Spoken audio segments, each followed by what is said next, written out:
Good morning, and as I said in the beginning, I'll mute all of you for now so that we control the background noises, so that we can hear each other clearly, but please express your intention if you want to speak. I'll show you how in a while. So it can be either throughout the discussion or if you want to contribute, so it is possible. The thing, it's not only about questions. It's not you come in not only if you have questions, but also if you have comments, experiences, or suggestions that you want to share with the whole audience. And in fact, we will reserve some time for discussion after each section. And I encourage you all to share verbally your questions and comments. So welcome to this webinar on the way forward for the Social Finance Network, and thank you all for joining us today. My name, for the ones who don't know me, my name is Yusra Hamid. I'm a technical officer of the Social Finance Program, and also I'm the network coordinator. So together with Craig, the chief of the program, we will be talking a little bit today, but also as much as possible, we will be moderating the group discussions. We have also Jasmine Susministrado, the knowledge officer of the facility, who is kindly helping us with managing the suggestions and questions that will come out in writing through the chat box. And you've heard her right now. We will also have a very special guest. You've heard him also greeting you, Mr. Salazar, the Executive Director of the Employment Sector, who will open the webinar today. So before we start, let me quickly walk you through the webinar system. So you all have this control panel, and you have a button that you can use to hide or unhide here, to hide or unhide your panel. You have also a button that you can, we would welcome your participations, as I have said. So we want to hear from all of you during the webinar. So either you can use the chat box, where you can type your question, your comment, and don't forget to enter put it sent to staff. Or you can kind of self-declare yourself through raising hands if you want to take the floor, so that we can unmute you and you can address the whole audience. This function will also be used during the presentation, where we may ask a question and ask you to raise your hand. So to do so, you need to click where the yellow button is here. So let's give it a try. And since we are going to use this function, let's all raise our hands. Yes. I just see Kelvin, Michal, Nico, Patrick, Pranav, Samia, Severin. What about the others? Good, perfect. Okay, so we have all practiced this bit. We will also launch several polls during the webinar, and it will be good if you can participate by clicking on the answers in your screen. So, done with the domestics. So we are now going to the substance, and I'm going to share with you the outline of what we are going to discuss today. So the first point is what is new from the Social Finance Program. Craig will be presenting the team and some news from few projects. Then roles and responsibilities of a network member, and we will go through the TOR. We won't only touch on the duties but also on the benefits of being a network member. Then some of the benefits, we hope it is considered that way by you also, is the resources at your disposal. And the last point is how to keep in touch. We will provide, as I mentioned, at the end of each topic, room for discussion. So we hope that you can engage with us and take the floor to share your suggestions with all participants. So without taking more time, I pass it on to Craig.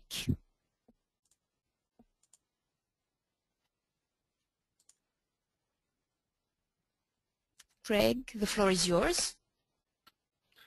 Thanks, Yusra. Can everybody hear me? Yes. Excellent. Okay. So welcome, everyone. It has been a while. The network was constituted 5 or 6 years ago and was quite active initially, but has been in a bit of remission lately.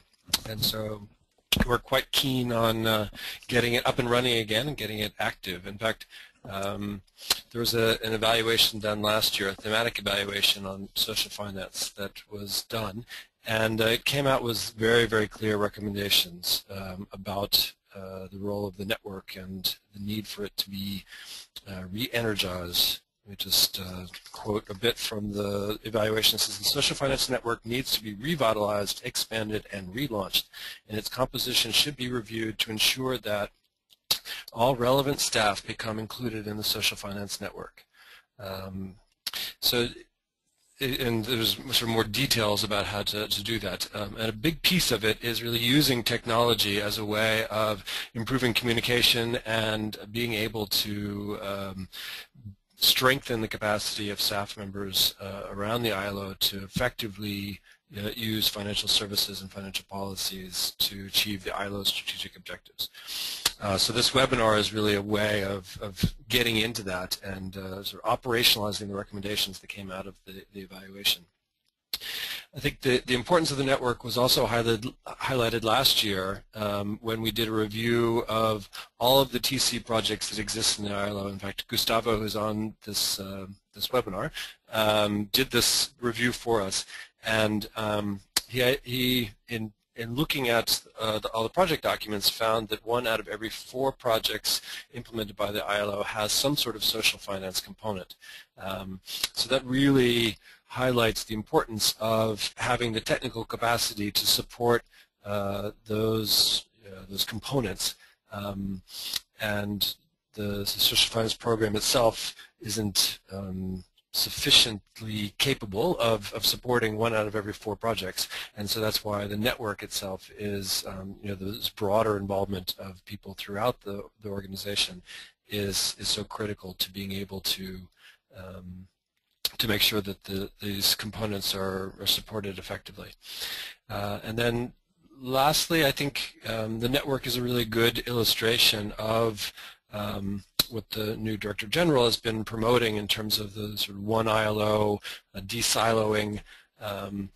Since social finance is a cross-cutting issue, and since it is used by a variety of different departments and programs, the network is a way of operationalizing this de-siloing effect, essentially by making sure that players and staff throughout the organization have the right expertise to be able to support the effective use of social finance. So just with that sort of brief introduction, I want to give the floor to Jose Manuel Salazar, and we really appreciate you joining us. And I think it's it highlights the importance of the network to, at least within the employment sector, but also within the organization as a whole. So, Mr. Salazar, the floor is yours. Yes, thank you, Craig, and thank you, Joshua, and thank you all for participating. Good morning, I think, for those in Europe and Africa, and I think in the Arab countries, and good evening, I think, already for some of you in Asia. And I think we don't have anyone in Latin America. There's going to be a separate webinar for them. So welcome and thanks for your invitation to join you, which I'm very pleased to do. I really welcome this opportunity to tell you why I think this network is very important, and why I'm very glad that Craig and Joshua and the team are, as to use your words, Craig, taking it out of remission and re-energizing it and relaunching it. And I would like to thank you in advance for your commitment and the work of all of you in the issues of inclusive finance. So I'd like to give you 5 reasons why I think the issue of social finance and the work of this network is very important for the constituents and for the ILO. First, social finance as a policy area is extremely important because of the central role of the financial services in the economic system and for growth and for jobs. One metaphor is that financial services are the gasoline, or if you like, the oil of the economic system. If they are used effectively, they can run the engine and help growth, job creation and social inclusion. But if they are used inappropriately, they can also create a lot of damage for the workers we are trying to assist, and for the ILO objectives of job creation and social justice. And there can be no more eloquent example of this than the recent financial crisis and its macroeconomic and systemic consequences that we are very much, 5 years after the crisis, still very much suffering from. but we can also see this at the micro level every day. Secondly, this network as a method of work is needed to enhance the effectiveness of ILO programming and also the necessary coordination between headquarters and the field, which is a continuing challenge.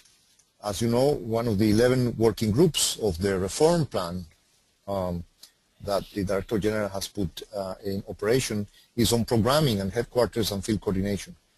And I think in this context it is very important that in the following weeks and months, when the different aspects of the office work are going to be under scrutiny, under the spotlight and being analyzed, that we have a well-functioning and active network on social finance. And most important, having this group as a team is key to ensure that financial services and policies are well integrated into relevant projects, and also that you can stop bad ideas or wrong ways of, inappropriate ways of integrating them in projects. Third, as important as knowing what to do is knowing what not to do. In other words, there is good financial practice, but there is also malpractice. And the network members have an important role to play, as you are the ILO eyes and ears on the ground, making sure that we avoid ineffective and unsustainable practices. Two examples of these ineffective or unsustainable practices are, for instance, lending schemes not really geared or designed towards recovery of the loans. So they are more like disguised grants that can undermine the market for future loans. And also the promotion of loans when the intended beneficiaries actually are more interested in other financial services like savings and insurance. So you have to really try to tailor and design this to the actual needs. I think the knowledge about good and bad financial practice and clarity in this respect is a very important value added of all of you as part of the network to the work and the objectives of the ILO. Fourth, a key role of network members is also to identify opportunities for the ILO to engage effectively in new projects. As you know, the promotion of financial inclusion fits into the agenda for many donors. So it is our challenge, your challenge really, to identify and capitalize on the opportunities to include financial inclusion design features in relevant TC projects. And the fifth and final point I want to make is that, as you know, the thematic evaluation completed last year made very strong recommendations about the need to strengthen the network, in fact. And I strongly endorse this recommendation, and I'd like to ask you all to find ways of becoming truly effective members, for example, by becoming fully aware of the tools and resources available to you, and by strengthening your skills to be better providers of advice, etc. So please tell us in your conversation in this webinar, how can we from headquarters help you in these capacity building objectives? So, as I said, I'm very glad you will be discussing today the terms of reference of a network member, the new developments, and talking about the tools available to you, like the Social Finance Network Platform and other matters for the work of the network. So with this, I'm afraid, unfortunately, I will have to leave you.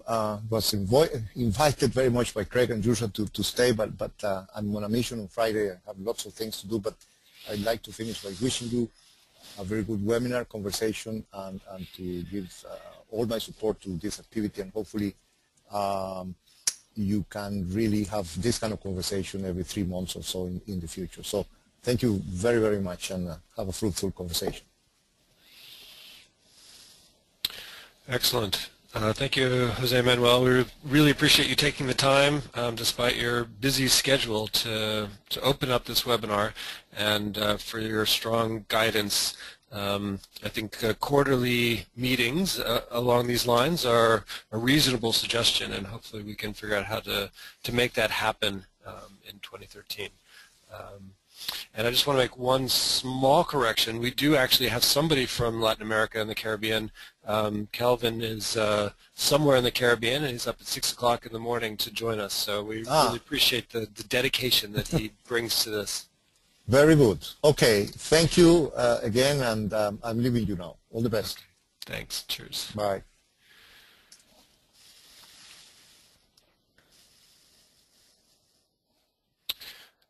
Okay, so I just want to start by introducing you to the social finance team. And here you can see the pictures of the staff. So we've got 4 professionals in Geneva and Nalina, who's supporting our efforts, and then Judith is in Addis.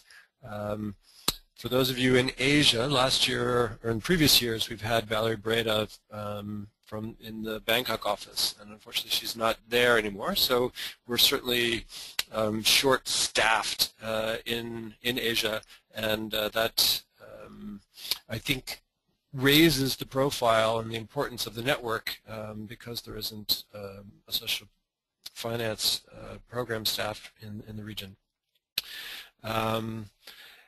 Here you can also see the themes that people are responsible for. So we've allocated different themes to different people as a way of dividing and conquering and sort of building our expertise about different activities that the ILO is engaged in and how financial services can support those efforts, whether it's preventing child labor or supporting youth employment or promoting green jobs. So this is just briefly how we've allocated our roles and responsibilities. The other sort of piece of the social finance program is the microinsurance innovation facility. So here you see the big crowd of the facility people. As I assume most everybody is aware, the innovation facility is funded by the Bill and Melinda Gates Foundation and a couple of other donors, and the facility's current lifespan is through early 2014, so we've got a little more than a year's left on the existing resources, and we're starting the process now of developing a strategy for the next phase of the facility and are exploring funding opportunities. So I think what's useful for the network to know is to better understand how insurance might be able to support various ILO activities, and that could be a subject for a future webinar, for example, that we could explore. This is the lovely pink strategy of the social finance program, where our mission is to support the development and adoption of financial services and policies for social justice. And there's really 2 major thrusts that we have. One is trying to promote better employment, so that seeing financial institutions and financial policies as a way of contributing to the employment agenda. And the other dimension is trying to reduce vulnerability of the working poor through access to appropriate risk managing financial services. Which includes savings, emergency loans, remittances, but especially insurance, and that's the area that we certainly work most on, and that's where the innovation facility fits in. So these 2 dimensions are really, we call them the productive and the protective dimension. And as far as financial services are concerned, we think that they need to be combined, that we shouldn't be thinking just about the productive side or just about the protective side, but really thinking about them holistically. And so that's a major recommendation that we are regularly promoting. So who do we work with? Well, certainly the constituents. In fact, the workers in particular have been very receptive to looking at financial services and how it might be able to strengthen both the unions and their members as well. And how the role of unions as conduits or providers of financial services. A big piece of the with whom is the Social Finance Network, and so it's you. We have a focal point function here at the Social Finance Program where we provide support to various departments throughout the house to help to support their efforts to use financial services effectively. But we really rely, or want to rely more on the network as that sort of first line of defense into promoting good practices in the use of financial services. So those are really the main sort of with whoms that I wanted to highlight at the moment. This is just an illustration of the fact that financial components exist throughout the the ILO, based on the last webinar for those of you who attended, where Gustavo presented the details. And in order for those to be supported effectively, there's some that we hope that the network can be capacitated to be able to support, and where the requirements are sort of above and beyond what somebody can do not in their spare time, but sort of on the side, then we need to figure out how the social finance program itself can engage. And so there's different levels of engagement depending on the requirements of the projects and activities.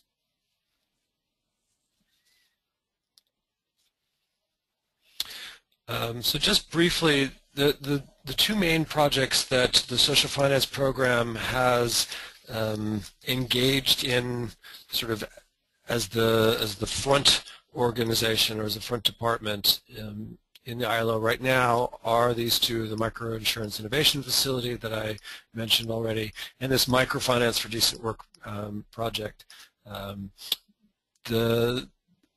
We're not going to get into the details of either of those today, although if these are things that people are interested in learning more about, we'd be happy to find a way to communicate with you about them.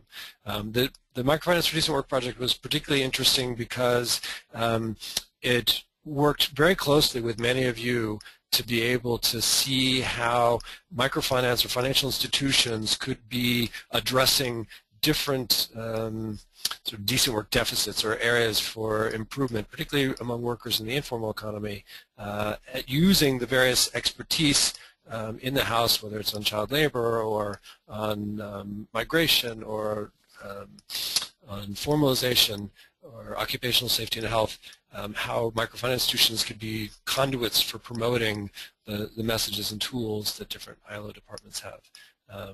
So that is an action research project that is coming to an end now, and hopefully we'll be able to, we've started the process of disseminating the findings, but I think that we're still wrapping up the final impact studies, and so hopefully we'll be able to promote them, the findings, more aggressively in the near future.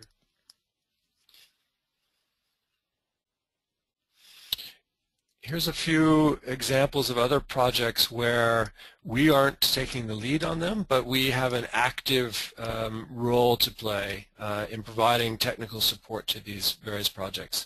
And because the engagement is moderately intense, that these projects are actually providing some work months to social finance program staff, or also to network members who are involved in providing technical expertise.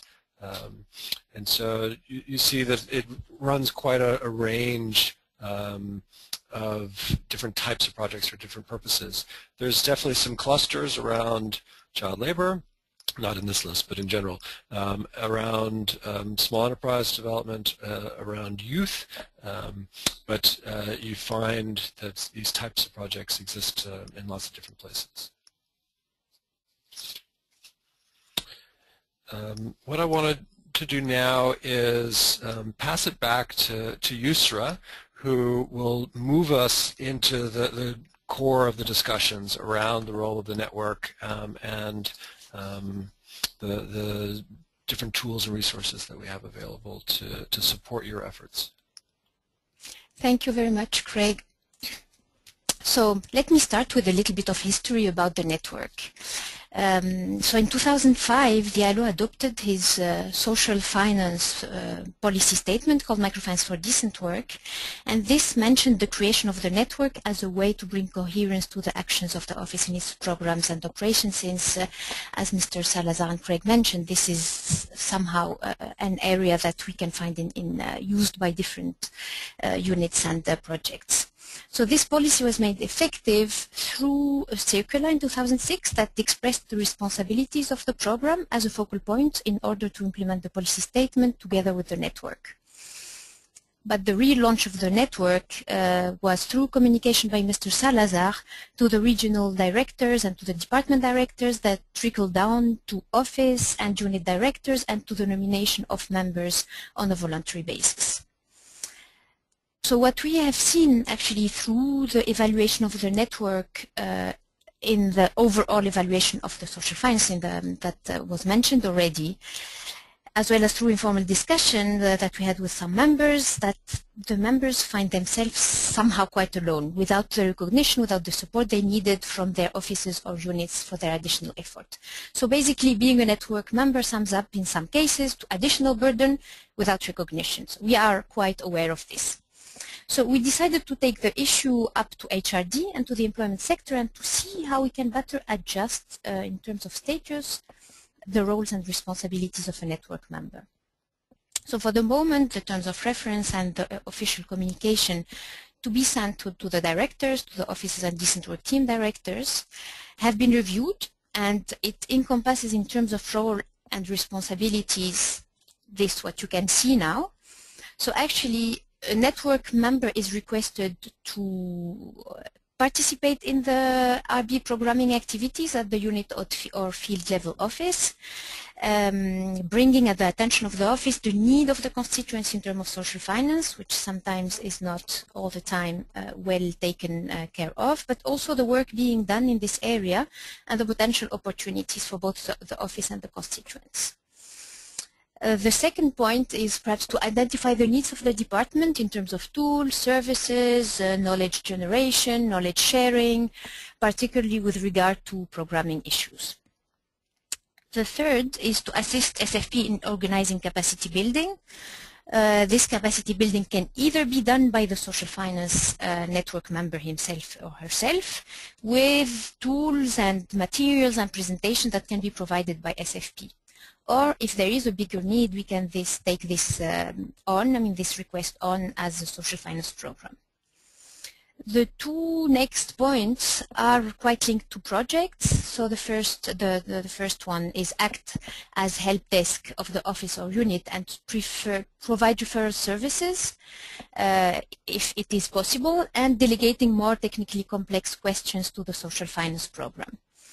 The second, also the one after that also linked to projects, is to monitor the results of TC project with the social finance component and their contribution to decent work country programs through all this CPO and the OBW framework. So monitoring the result is actually a part of the quality assurance that we all have to provide, and the idea is that in few examples that came out through the inventory, social finance components are planned at a very basic level when the concept note of a project is created and is written, but then implemented without any social finance expertise, and the thing is that it can be harmful. And it is our role to ensure this quality assurance. So the point after is to act as a liaison with the local point of social finance program and communicate with it on trends, opportunities, and activities in the region or the unit. So the information is not only from the program to the network, but also coming back from the network to the program with things that you have seen in the region that are interesting, that can be of use to all the colleagues. So it is also, the communication is also in that way.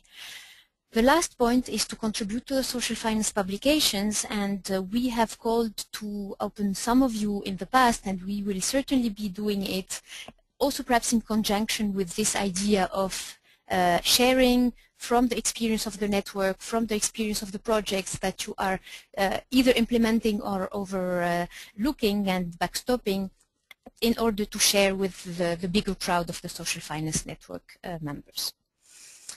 So we won't only load you with duties, but we hope that you will have some benefits and addition to your the knowledge base you have, some added value. So along these lines, SFP and the ILO are providing and will try to provide training on microfinance and its range of applications,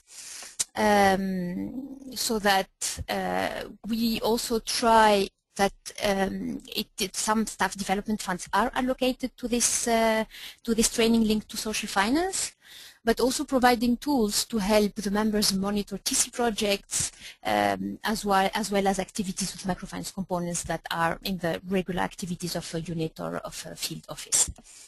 but also to ensure that members remain updated on good practices and encourage them to contribute to the body of good practice knowledge.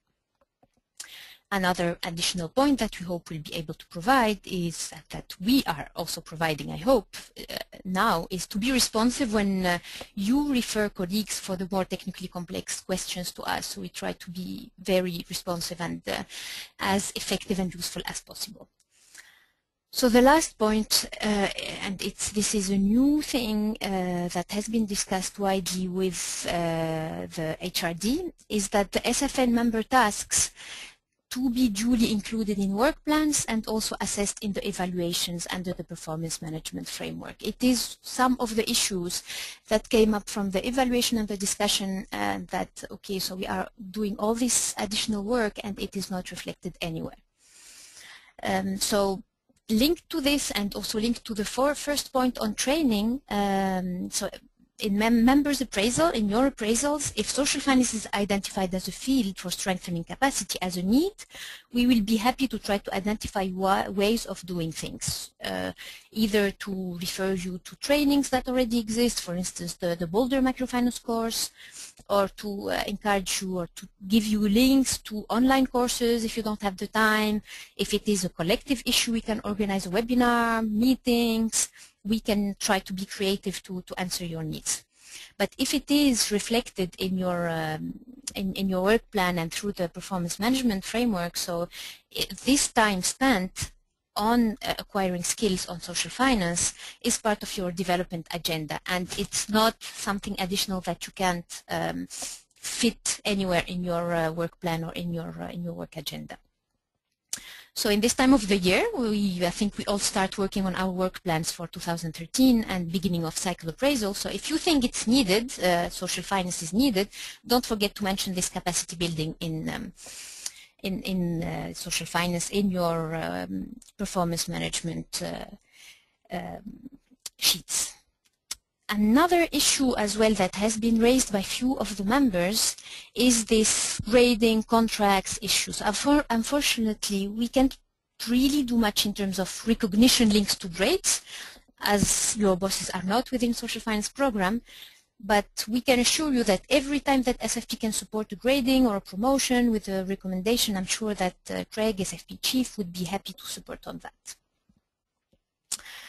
So this is more or less what is in the terms of reference and in the official communication that will come out to the different directors. And as already mentioned, these TORs are open for your comments and they are still open to adjustment as well. So from our side, from social finance program side, we can talk and dissert on how we see SFN members either struggling with their additional tasks or enjoying the new learning. But if it's better if we can hear from you. So let's open up for discussion. As I mentioned in the beginning, this will be, and we intend it to be more a platform for discussion rather than us only talking. So for the moment, you are all muted. So if you can please raise your hand if you would like to share with the participants a suggestion or if you have a question to everyone or to one in particular so that we can unmute you.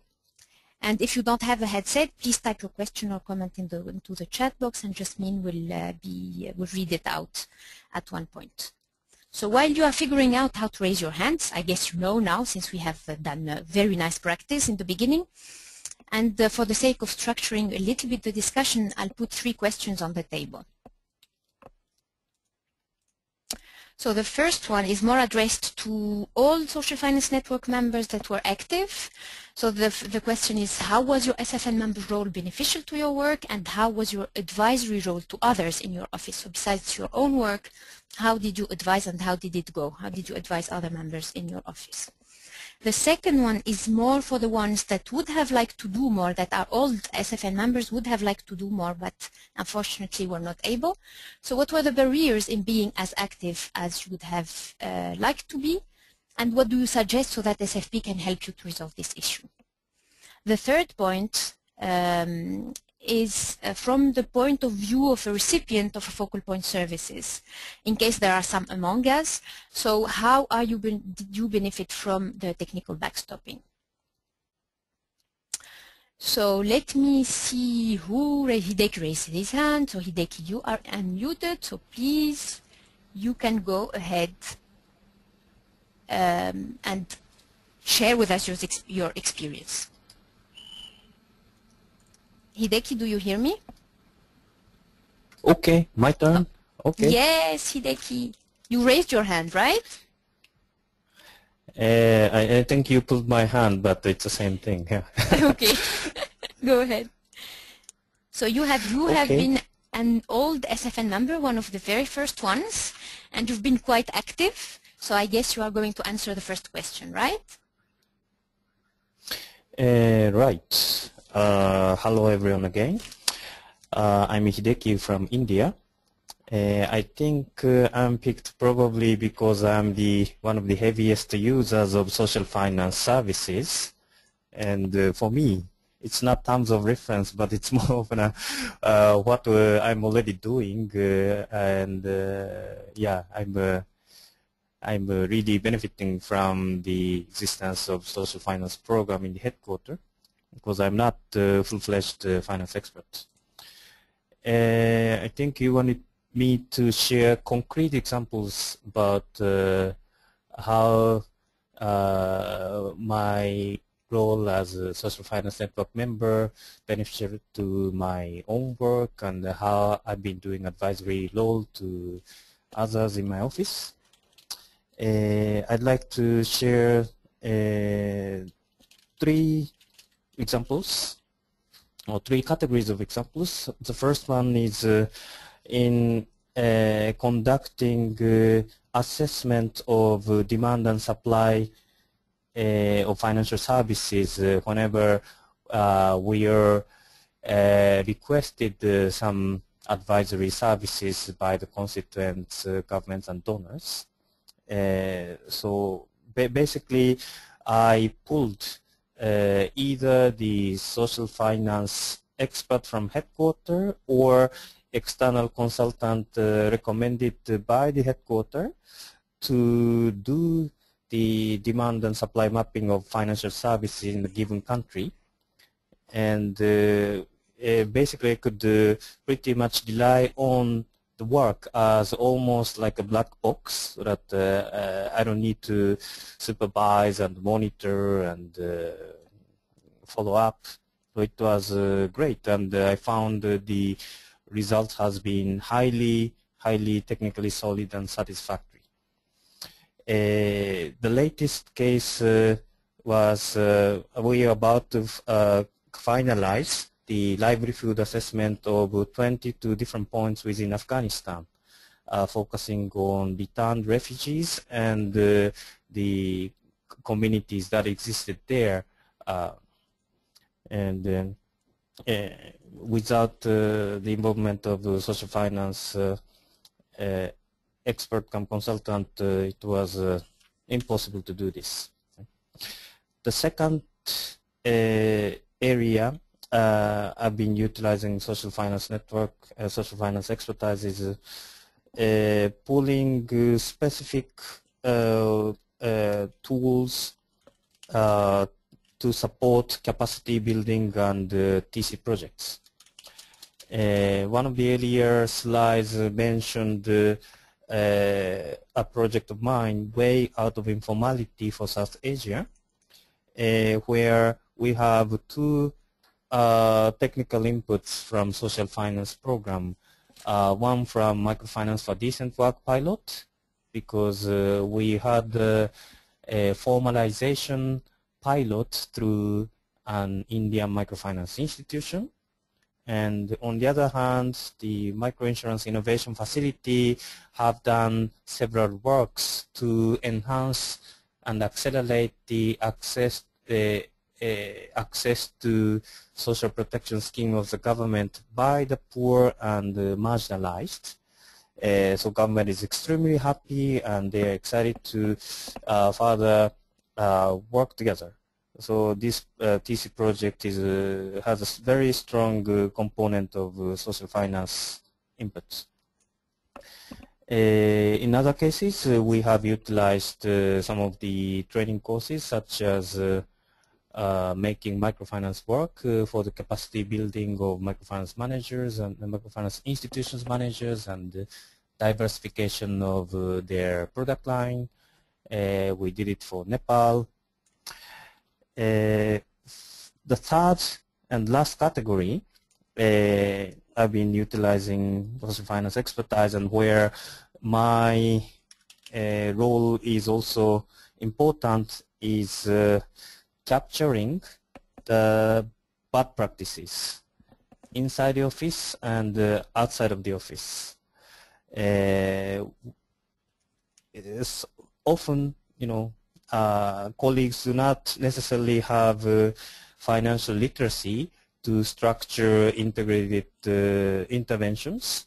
And I often find in South Asia that financial component is put in with the very simplistic assumption that access to credit is all.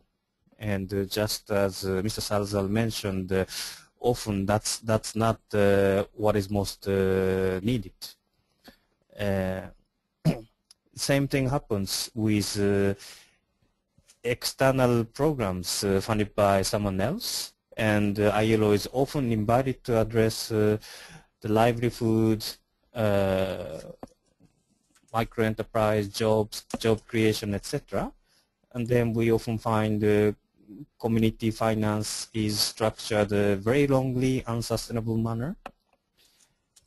Whenever we face this, it's extremely useful to have a social finance expert speaking about why it is a bad practice and what is the better practice to modify, because it gives an authoritative voice by the real finance expert. So that's basically how I have been benefiting as Social Finance Network member and conducting my advisory role together. Thank you, Hideki. Thanks very much for sharing this with us. So if I can sum up, it was more under resources. So you have been able to use the human resources of the focal point. You have been able to use the results from different pilots to develop new projects. Plus you were using the, let's say, the good practices or whatever knowledge that you have already, and perhaps that I hope we have contributed in enriching, in advising the different colleagues, but also not only colleagues, but also other UN agencies or other partners that we would have engaged with. So I see that there's no one who raised their hand, so I don't know whether you don't have anything to say or whether that you are just shy. I'll just call on you then. I know that along these lines of drawing on the resources, Judith has been our colleague, our focal point in Africa, the social finance expert in Addis. She's just back from a mission to, where have it been? To Africa, to Zimbabwe. Yes, it was in Zimbabwe. So that perhaps she can, I know that you have discussed, Judith, with our colleagues there, so that if you can share with us what is their take there. Judith, you are unmuted. Yes, thank you, Yusra.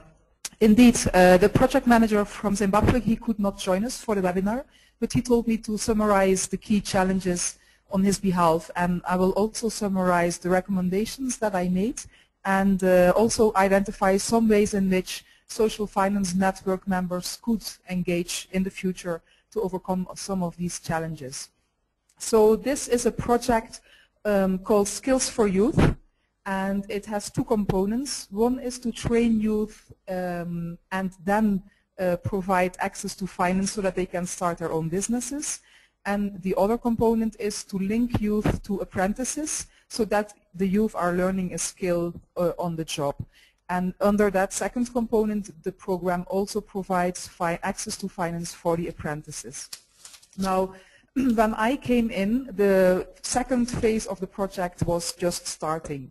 So there had been a preliminary, let's say, midterm evaluation, and it identified some challenges on the financial component. And I will just summarize the main challenges that we found. Firstly, the project has been in a rush to deliver, and this is quite common, I think. Either sometimes the project staff comes on board quite late, or the ambitions are very high, so the staff feels quite some pressure to quickly start and show results. And this, together with maybe some unfamiliarity of how to do an assessment, it often triggers a situation where the assessment is being skipped. So where we, like Hideki was saying, we would advocate to map the demand for the financial services among the target group and the available supply, and then see where the gap is and then design the intervention. Often the assessment is skipped and then we use our assumptions in the field, and based on those assumptions and ideas in our minds, we then design the microfinance component. So what we often see, as many assumptions that people are having in their minds, is that we can work with groups, so in this case the youth and the graduates from the program, if we provide loan capital. So this is a very common assumption, that the capital is the problem for the MFI. But as in social finance we are saying, that may not always be the case. There may be other reasons why the financial institutions are not reaching out to the target group that we are wanting them to reach out to. So in this case what I found was that the partners that the project was working with, they had some other challenges. Loan capital was also a challenge because this is Zimbabwe and it's not a very donor-darling country. But the main challenge was that the financial institutions did not really have the methodology and the know-how on how to reach out to this specific group of youth. There were also some limitations set by the project, so some of the youth were producing in groups and the financial institution was used to doing individual lending. So this was some very technical bottleneck which was really affecting the project. So what happened was that the project provided money for on-lending without providing support for capacity building so that the financial institution could adjust its methodology. And so the microfinance institution was happy to engage with the project, and then at some point it noticed that it was lending and it was not being repaid. So at some point the financial institution just froze the disbursement. So that was also affecting the project, because then again in terms of delivery it didn't look good. So what I was learning together with the project staff was that this issue of capacity building and identifying these challenges up front is really important. So we should not jump to the conclusion that the MFIs only need loan capital. They may have other constraints, and the assessments will help us to identify these challenges and then do a good strategy design in the beginning of the project. So that was one very important, yeah? So you think that the tools that was one very important challenge. So the tools that have been provided through the network, but through the focal point, through SFP, as well as the involvement of some human resources and some expertise were beneficial to the project to overcome a little bit these challenges, right? Yes, so I think that, of course, the issue of the mapping we couldn't resolve, because you can do that only, best at the very beginning of the project. But we have these tools, so for future it's important that project staff knows that they can reach out to us to assess these mapping tools. And social finance network members can play a role in that to make sure that people know that all this information is available. There were some issues with agreements because the project did not give very strong guidance to the financial partners on what they should be delivering on. So this is again something where network members can help us to make known that we can help all projects when they do the agreements, when they design reporting templates, so that it's very clear to the financial partner what they should be delivering on, and it's very clear to the project staff how they should monitor and at what time they should take any measures to steer, to correct any challenges encountered on the ground. Great, thank you, Judith. So I'll take the issue of the tools to be perhaps tools specific tools to be developed, or if they exist, how we can make sure that they are with the network member and that they are with the colleagues that are designing projects, plus the involvement of either network member or a social finance staff member in the very beginning of the implementation, or even in the conception and the writing of a project. Thanks, Judith, for that. I think that Patrick has his hand raised. So, Patrick, you are unmuted. Hello. Patrick is the skills specialist from the Digital team in Beirut. Hi, Patrick. Hi. No, I just wanted to highlight some challenges that we have in the office, I think in the region also in general. I don't think that all colleagues are actually in line with the idea that microfinance can actually contribute to decent work.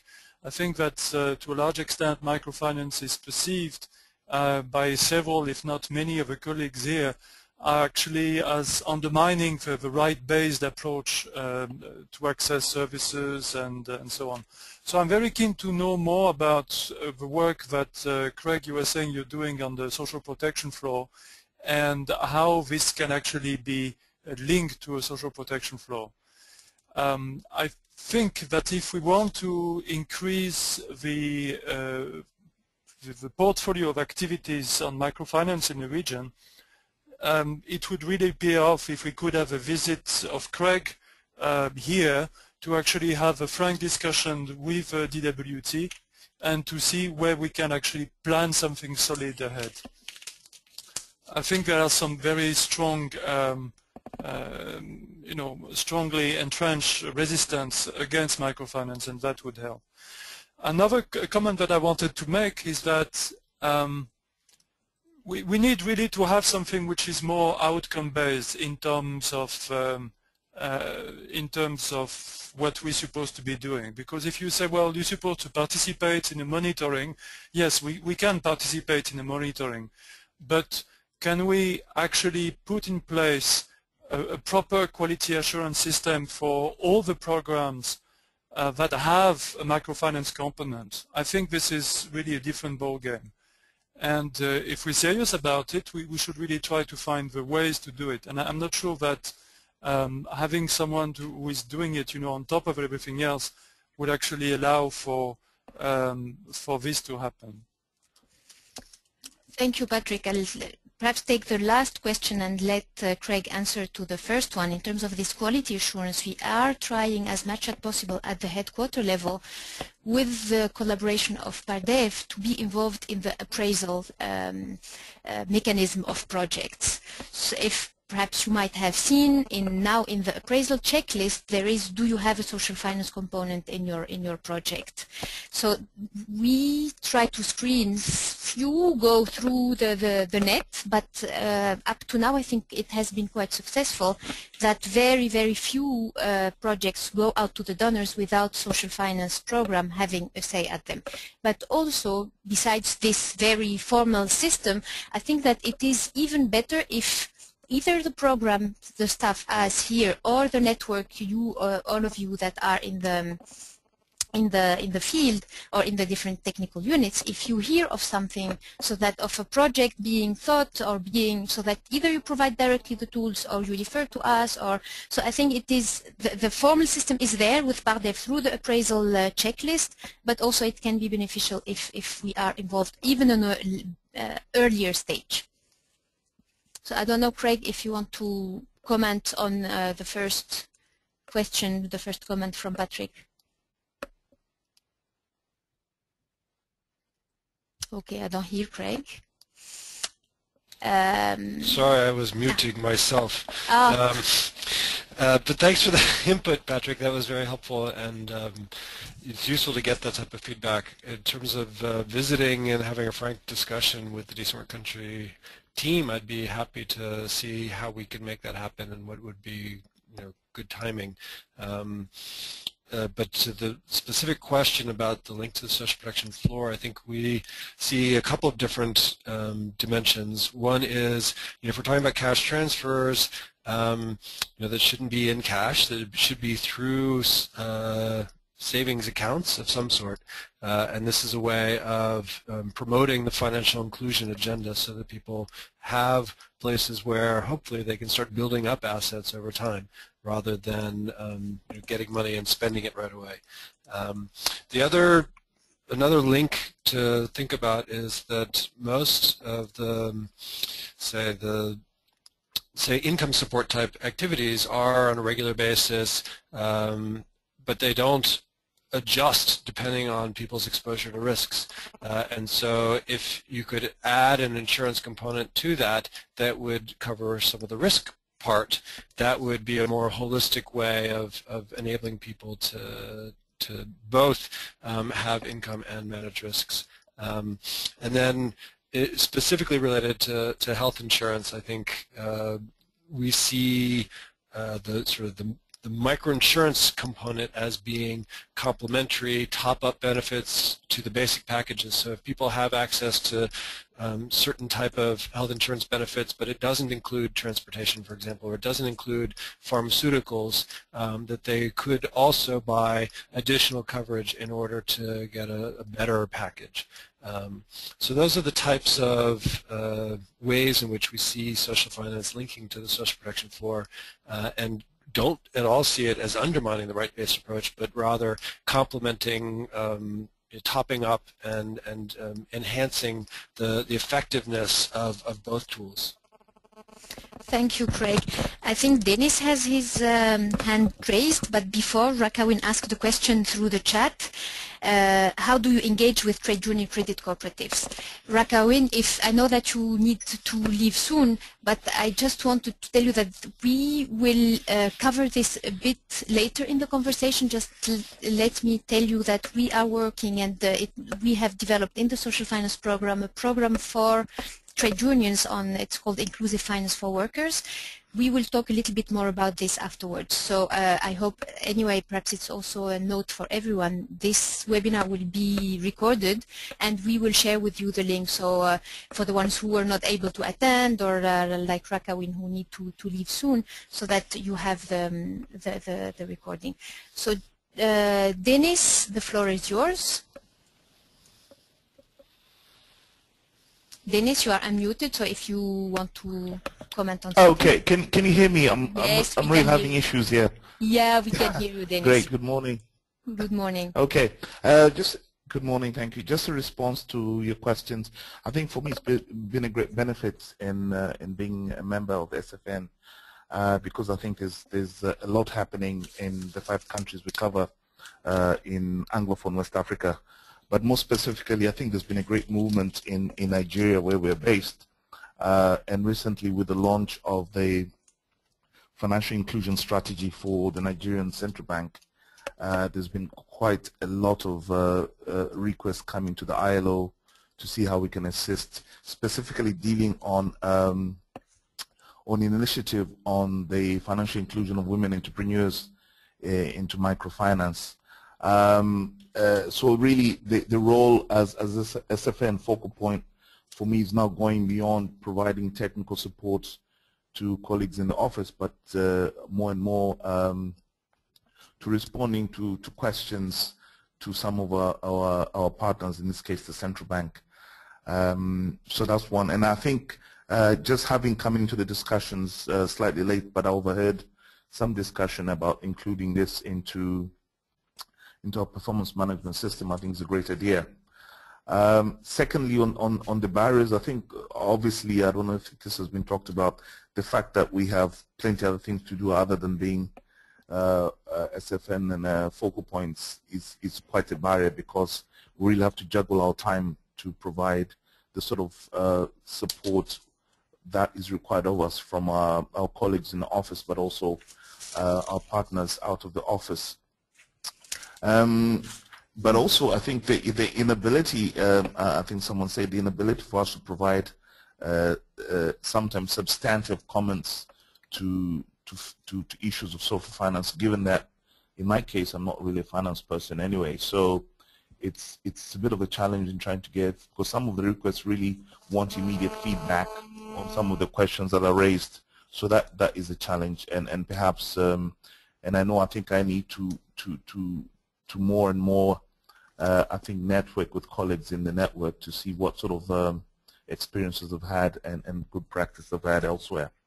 That's for great, instance, Dennis. This is really something Excuse that me? we want to promote. It's really great that you come up with this idea, because the exchange among network members is also something that is extremely valuable, and learning from each other, it's extremely valuable. Thank you for your contribution. The thing is that we are running out of time, but it means that the discussion is extremely interesting. We have not planned that it will go so widely. It's really interesting, and it encourages us in doing much more of these platforms of exchanging ideas and comments, and how all of us see the network. What you have been saying, Dennis, was also echoed by our colleagues Tandy from Indonesia and Sheikh from Dakar, who were not able to join us today, but who sent us some of their comments on how do they see their role as social finance network member. So the workload of a program officer or of a technical specialist was mentioned by Tandy. Sheikh said that he has a lot of many hats as focal point. Not only social finance network member, but focal point of other issues, and it is a considerable amount of time that goes into these functions without them being reflected officially. So somehow I think that also what you have said have been somehow echoed by the two colleagues, Sheikh and Tandy. I know that there's Sandra and John who have their hands raised. So if I can really quickly ask you to comment very quickly. So Sandra, please, the floor is yours. I unmuted you. Oh, I'm unable to unmute Sandra. I don't know why. Okay, let's start with John, if I can.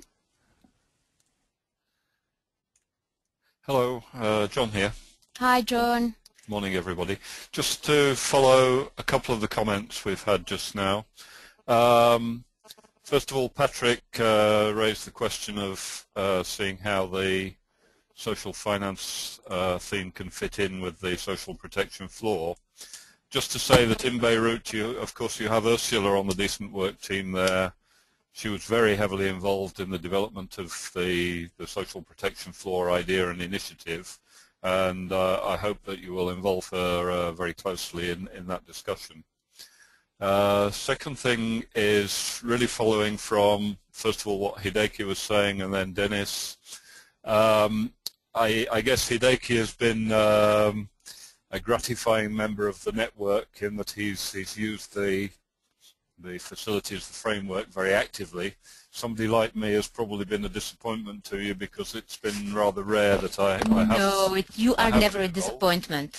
Well, just to say really that the reasons for me to actively interact with the network they don't come very regularly. You know, sometimes there's something going on which is very, very relevant indeed, and then for many weeks there's nothing on my desk that sort of causes me to interact with the network.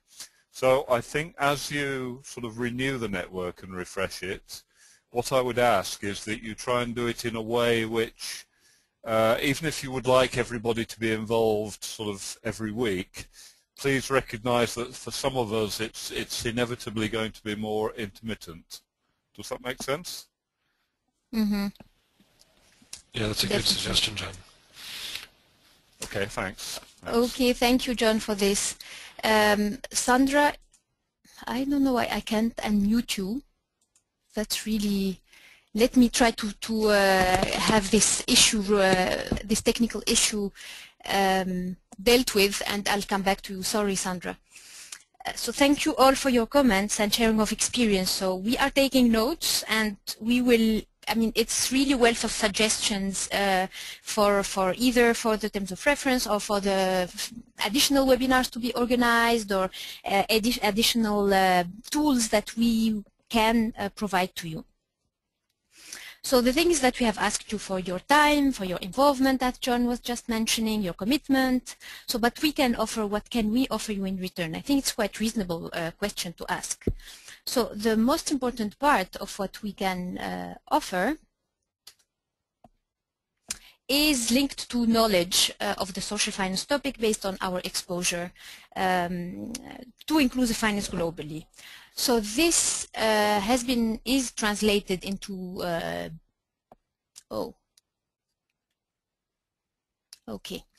into briefs and highlights. So these resources are developed for the Social Finance Network. So the briefs, their aim is to give a general, easy-to-use overview of topics that we have to deal with, or you have to deal with in our daily work. So these are basically questions that are frequently raised about microfinance. So the list is an open-ended, and a suggestion for additional topics and relevant topics are welcomed. And at this stage, we propose these list of 10 briefs that you can see here. So these 10 briefs. The second thing that we provide, or we share with you, the resources are available, are highlights, and they highlight macrofinance work by specific ILO units. So many are using macrofinance as a tool. So this is, you know, because you've been yourself doing it. So it is a tool, specific tool to help integrate specific target groups into the mainstream economy. So either people with disabilities, youth, families of child laborers, migrant workers and their families. So these are the tools that are targeted to the network. So besides these tools targeted to the networks, there are open tools like training manuals. You can see them here. It's a non-exhaustive list of the training manuals we have, but also working papers. We provide the web link to the list of working papers of the program, but also training material that is not public. One of it is the Inclusive Finance for Worker I was mentioning to Rakawin, plus financial education. And I'll come later to this. We have also developed a series of a new series that sticks to particular themes dealt in by particular unit, and we call them thematic guidelines. And they were a natural spin of the inventory that Craig mentioned and that Gustavo was doing for us. So they are intended for the use of ILO colleagues in the 4 departments that use most social finance interventions in their projects. So the seed one is almost ready. We will have one more centered around youth, another one around child labor, and another one around crisis intervention after a crisis. So we shared with you what SFP has developed and have available as tools and resources. So let us open up again for discussion and see whether the issues you are facing can be a guidance for new content area. We had already some ideas through the discussions the fruitful discussion we had when we first opened, but if you have any additional idea, it can be either now or because of time. I know that we are a bit running late, so if you want to share with us via email, either you raise your hands if you have something to suggest, or in case you have an additional idea coming up later to share with us your knowledge. I'm trying still, Sandra, to unmute you. Try to speak. I don't know whether we can hear you. I don't know what is this. Jasmine, I don't know whether you can help me with that. I am unable to unmute Sandra. Okay, Sandra will send via email. And Jasmine can't unmute you as well, Sandra. We are really sorry. We'll try to get in touch with you after and via email, but also via Skype or phone. Thank you, and I hope that you excuse us for this technical problem. Anyone else that I can unmute that would say something? Yeah, Hideki, please, the floor is yours. Thank you very much. Well, I think among the functions, among how we interact, I think in earlier slides, you mentioned the sort of tools development also, not just using existing tools. And I think financial education is probably one of the first target to contribute from the field, because as we complete the assessment of assessment of demand and supply mapping of Afghanistan in the Islamic finance context, we realized that very different from other countries, just linking up microfinance institutions did not make sense because of the high availability of solidarity, zero interest lending among community members. But there were other needs such as understanding what is the hidden cost of buying on credit, because in Islamic finance interest is hated, if not prohibited, but it's hidden in the when you buy things on credit. This is something we have worked with Gustavo, and you know, when we have something like this, the question is, are we having the common elements among Islamic countries across the region? Would that mean that sort of adaptation of financial education package for Muslim region, or it's really country specific for Afghanistan? This is a kind of question which may open up opportunities to promote social finance products within the country and beyond the single country. Great, thanks for the suggestion, Hideki. Noted. So definitely we will see. I mean, as you know, we have a whole set of financial education materials, so we will see how we can adapt it to Islamic finance if it is possible. So thank you very much for these suggestions. I don't know whether there is another issue, and again, I mean, if there is something that will just pop up in your minds, please liaise with us on any way afterwards. So thank you. I'll try to go forward in the presentation and reach one of the points that have been a challenge for during the last period of lifespan of the network, and it is how should we keep in touch. So for now we are using a series of ways, one of which is the SFN platform, the PRON, the Social Finance Network platform, and it is used as a repository of the resources that we have only for the network, not shared with the outside world, but it is only for the network. I'll very, very quickly take you through a tour in the PRON so that you can see and perhaps kind of get yourself used to it, and also tell us how, if you think it is a nice way, a good way, a useful way for you to reach out to resources that the program is putting at your disposal, or if you are thinking of something else. So while I'm taking you in this quick tour, please think of whether this is what you want, how we can make it better if this is what you want, and if there's something else, let us know what else do you want us to do. So I'm sharing my my screen with you now, so you can access it.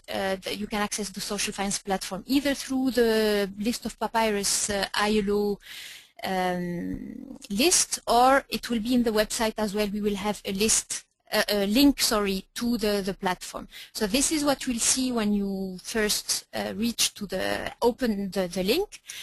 We start with the login name and with the password. So the thing is that there have been a development that for the login name, for the colleagues that are in headquarters only, unfortunately, it is possible to use your group-wise username and password to access the platform.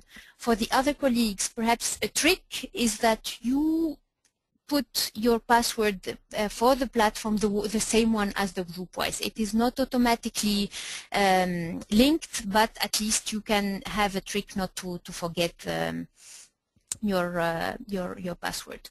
So I am going to log in. So this is what you would see. The first page, and with here all the documents, the files, the documents organized by files that we have. So the GBILC documents, the policy, and all the official documents linked to the network and to the social finance, plus briefs, the list of briefs that I have been showing. So I'll click on it so that you can see.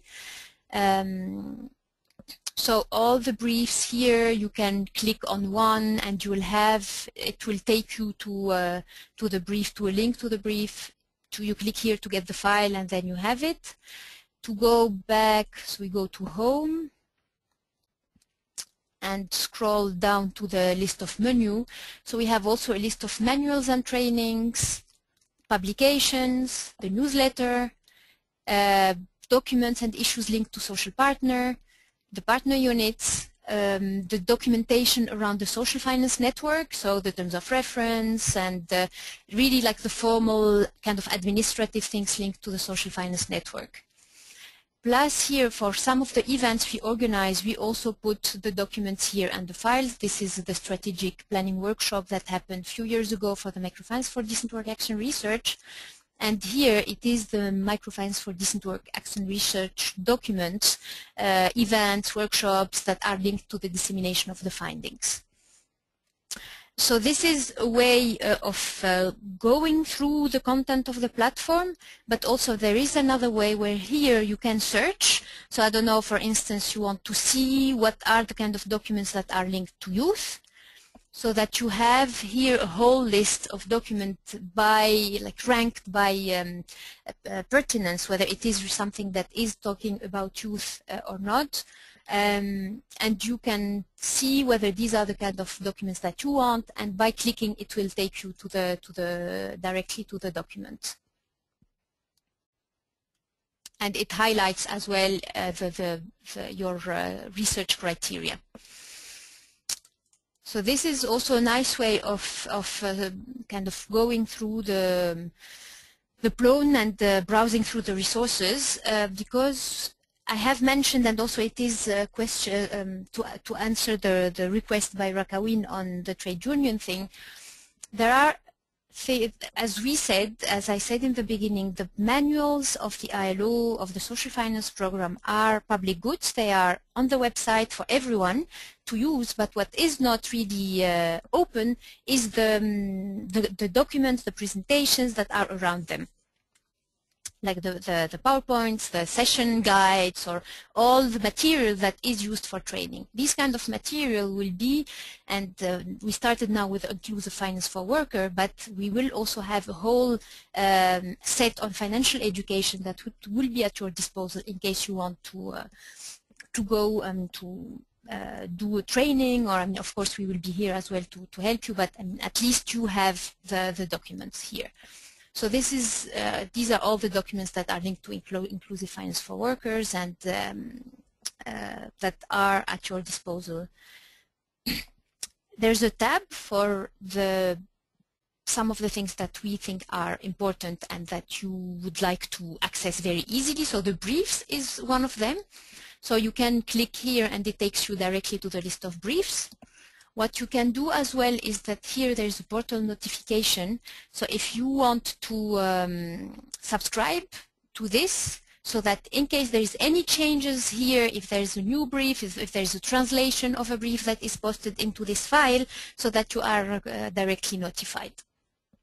So this is very quickly what I wanted to share with you, and I really want to know more about your views on this, on how can the plone, is it a good way of liaising with you, and whether it is something that you would like to expand on or not. So we open it up again for discussion.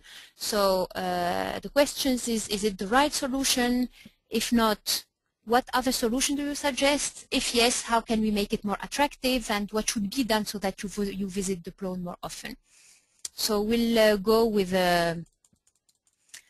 in case there's something, there's a request, there's a suggestion by one of the colleagues, with raising hands as usual. So the thing is that what we are planning is really to more develop briefs according to all the issues that you already mentioned to us, and to and the things that will come up through the emails and through the discussions that we will have later on, but also to put more of the documents that we have, like the financial education. So I see that there is a question here. Okay. So Jasmine just tells me that Sandra typed a comment. So please, Jasmine, go ahead with reading it. Okay. Can you hear me? Yes, we can. Okay. Thank you, Jasmine. So Sandra's comment and question is, I have not been part of the SFN, so I'm happy to participate today. So far, I am, however, able to refer projects to SFP to review products, etc. I would suggest, however, that there be an archive of presentations like what we are looking at now, or some format that would share lessons learned. Though we are able to refer projects, we backstop to colleagues in SFP. We also have to respond to day-to-day questions or to give our views on strategic choices projects may make related to financial services. My references, for example, are based on my research work many years ago, but the practice has evolved. For instance, what is the approach for vulnerable groups who otherwise can fall more deeply into debt given limited markets or capacities when loans are provided without appreciation of the broader circumstances?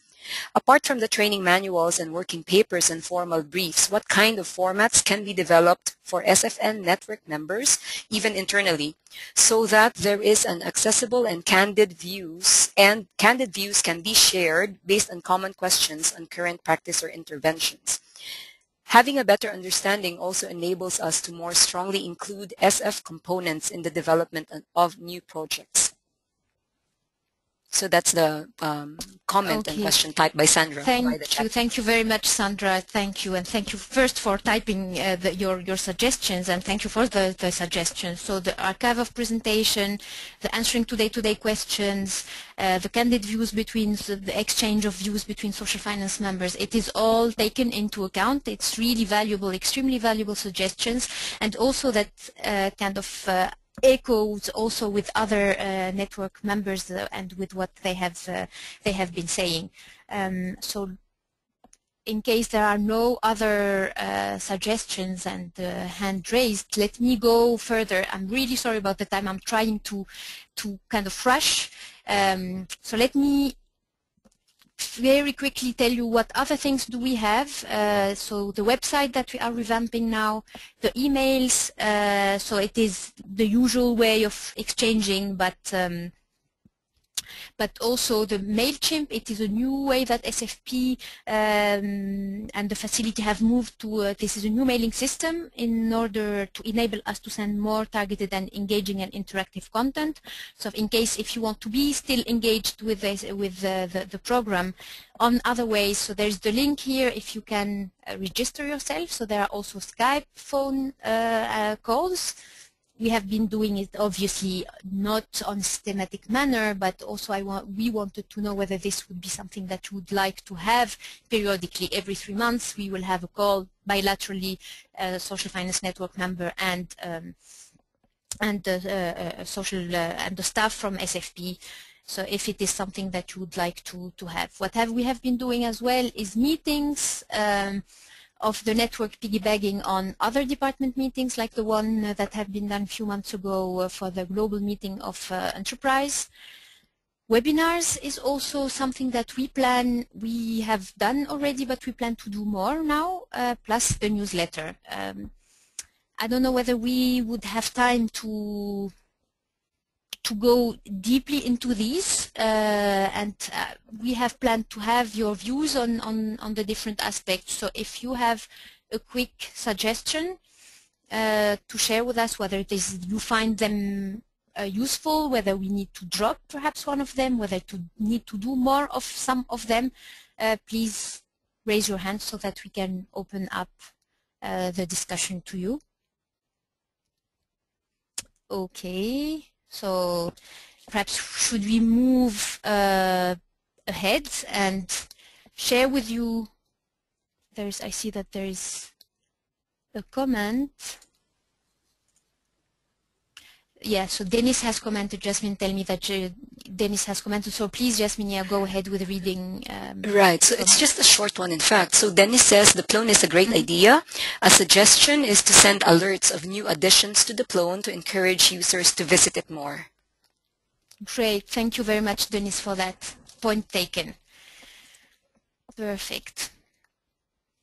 So let me move then to another way of kind of keeping in touch, which is the SFN Global Meeting. So it is, we had only one early during the birth of the network, and we are planning to have a second one in March of next year, 2013. So we promise that it is a fully interactive event rich with learning and collaboration. So these are some of the suggested ideas and the broad lines of what we want to discuss during this meeting. So the new developments in the social finance arena in general, examples of effective interventions of ILO projects would be shared. Examples of interventions that went wrong, like Hideki mentioned, can also be shared and can be a good way of learning. Another suggestion is that we can go through all the tools that are needed, which tool is needed for which subject and at which level of, which time in the project lifespan or in an activity. As well, an idea is to co-create and adopt a social finance network strategy together, and we kind of say what is the way forward for all of us. So these are initial ideas. The agenda is still open to your suggestions, and we will open up in a couple of minutes for discussion. So please let us know by raising hands if you want to be unmuted. As usual, now you know the whole how it goes. But before, let me ask you a few questions, and you can actually raise your hands for answering. So the first question is, are you planning to attend in case there is this meeting with more or less this agenda still open to all your suggestions? Are you planning to attend? So if you are planning to attend, please raise your hands. I'm going to kind of restart the raising the hands, and you can now go ahead with raising your hands if you are planning to attend.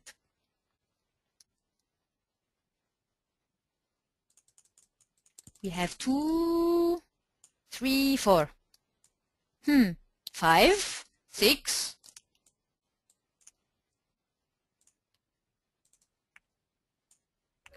Okay, so anyway, it is to give us an initial idea about how many of you would be interested in attending. So for only the ones who are planning to attend, we are trying to identify a date that would work for you. So please raise your hand if the last week of March is something that you would be a good date for you and would fit in your schedule and calendar.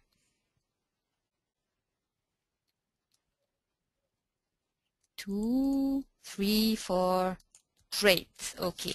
Anyway, I mean, this is obviously, it's not, we are not representative of the network. We have not all of the network members. So this is a way for us to see whether to confirm or not. And we will share with you a doodle so that appointment, so that we really can fix a date altogether. So the preferred location, we are thinking of doing it either in Geneva or in Turin. So for the ones that prefer Geneva, please raise your hands. John, obviously. John, Geneva. Dennis, Michal, Pranav, Severin. Okay. And there's Turin as the second option. So who would go for Turin?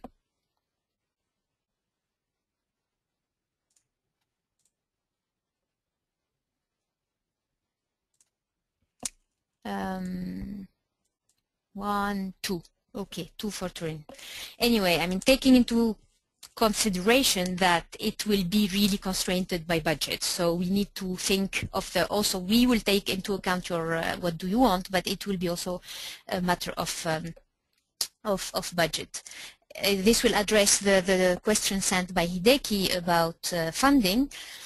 It is, we are allocating some amounts from our RB, but we also have contacted MSU for the use of the staff development funds for co-sharing, but we will need some contributions, I guess, from your offices in terms of staff development funds. So if I can have a request to you if you can start looking for the issue of regional, in actual regional level for the regional staff development funds. A last question is the length of the meeting. So I think we will use a poll for this very quickly.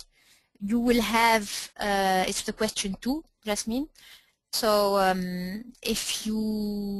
would you like to have 2 days, 3 days, or 4 days? So answer.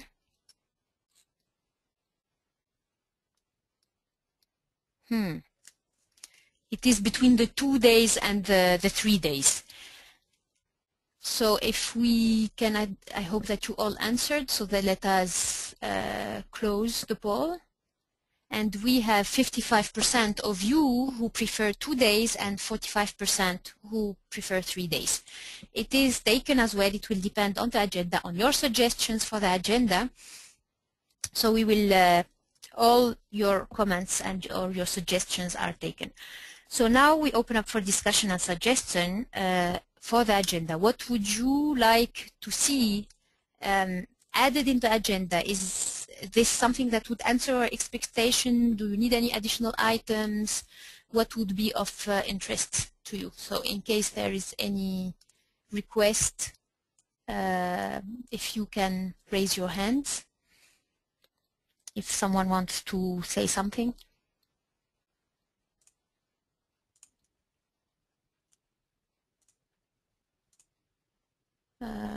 Okay, still, I mean, as I mentioned, it is open. We will have still more time to discuss this and to go back to you. Let me see. I don't know whether, Jasmine, you said that there is another comment by Hideki, if you want to read it. Yeah. Is it linked to the staff development fund and the funding? I think it's linked to the suggested idea for the agenda. So he mentions challenges such as the image problem pointed out by Patrick. Okay, great. Taking notes. Perfect. So I think that it's all from our side now. We definitely will ask you more, perhaps for the agenda as well. You will be contacted by a facilitator to work more on the agenda. Some of you, I guess, will be contacted so that we can really work together the agenda and have your views directly on the drafts, not just ideas. So I will pass it to Craig now for the conclusion. Craig, I don't know whether you have muted yourself and that I need to unmute you. Yes, Craig, you are unmuted. Craig, do you hear us? Okay, I don't know why we don't hear Craig.